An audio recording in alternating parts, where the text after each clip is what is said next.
20.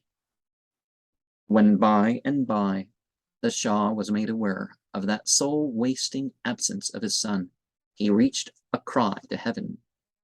His eyelashes wept blood, searched everywhere he set a foot, but none could tell the hidden mystery. Then bade he bring a mirror that he had, a mirror like the bosom of the wise, reflecting all the world, and lifting up the veil from all its secret, good and evil. That mirror bade he bring, and its face, looking behind the face of desire, he saw those lovers in the solitude, turn from the world and all its ways and people, and looking only in each other's eyes, and never finding any sorrow there. The Shah beheld them as they were, and pity fell on his eyes, and he reproached them not. And gathering all their life into his hand, not a thread lost, disposed in order all. Oh, for the noble nature and clear heart, that seeing two who draw one breath together, drinking the cup of happiness and tears, unshattered by the stone of separation, is loath their sweet communion to destroy, are cast a tangle in the skein of joy. The arrows that assail the lords of sorrow come from the hand of retribution. Do well, that in thy turn well may betide thee, and turn from ill, that ill may turn beside thee. Firhad, molder of the mountain, love distracted looked at Shireen, and Shireen, the sculptor's passion, saw and turned her heart to him.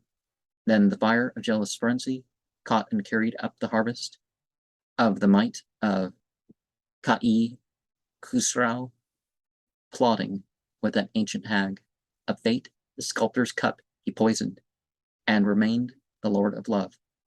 So, but fate, that fate avenges, arms Shiru'eh with the dagger, that at once from Shireen tore him, hurled him from the throne of glory. And we see another palace scene, the special doorway and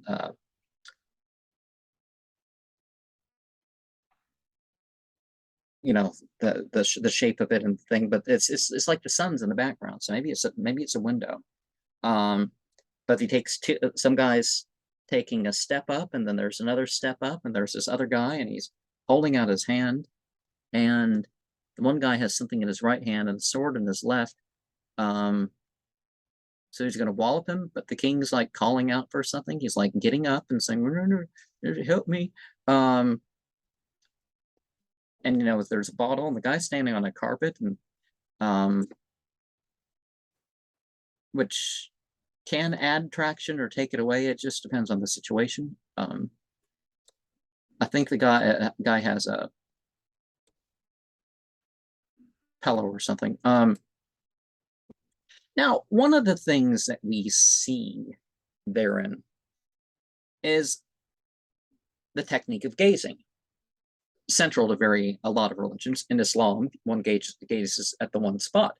Now, is it forbidden to take like a crystal or a polished mirror or whatever?